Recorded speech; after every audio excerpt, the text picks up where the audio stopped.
Well, there have been a number of developments that have taken place. As you know, I indicated on repeated occasions that the government's priority remains the recovery of the money to repay the persons who have been defrauded. And the government established a task force comprising of a number of state agencies to work together to achieve this objective. The two persons who are in custody have been charged with a number of offenses, and they have approached the High Court on multiple occasions to secure bail, but on each occasion, their application has been refused. The investigations are expanding and moving in the direction now of anti-money laundering and under the AML-CFT structure.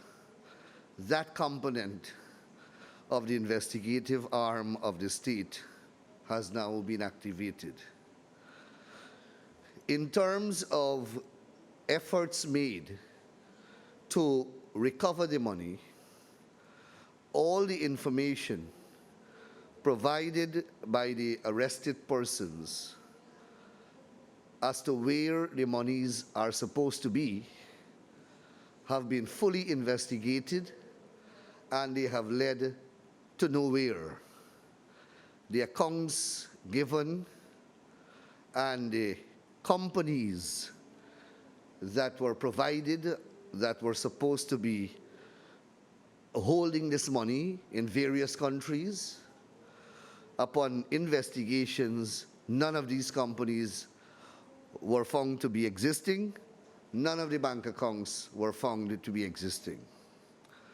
The gentleman, Yuri Dominguez, requested that a bank account be reopened so that monies can be returned to Guyana and deposited in that account.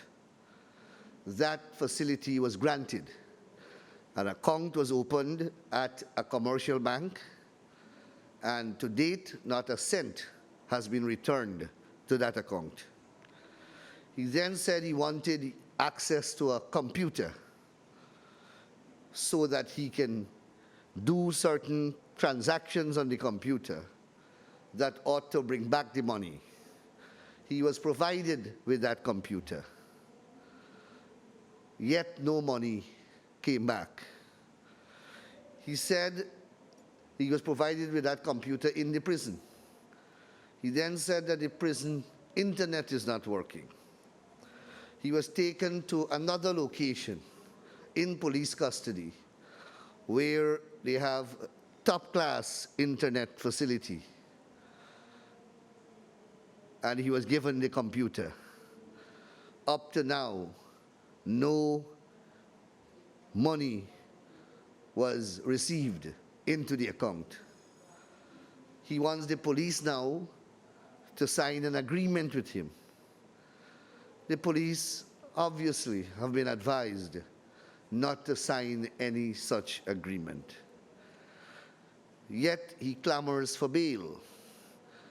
Clearly, once bail is granted, he will skip the jurisdiction. Searches have been done by the various investigative agencies in relation to any assets which he may own in Guyana. He doesn't own a single piece of property, not a motor vehicle, not a movable property, and certainly not any immovable property. And no one can provide any sensible information as to the whereabouts of all this money that he amassed from the people of Guyana and people elsewhere. So it is clear beyond a shadow of doubt that these monies were received as part of a fraudulent criminal enterprise, and they have been converted to the recipient's own use. And no one knows where these monies are, and there are no assets that that the state can hold on to. And as I said, all efforts to cooperate with the accused persons with a view of getting the money back to Guyana have proven to be futile. So I thought that this information should be disseminated. You're most welcome.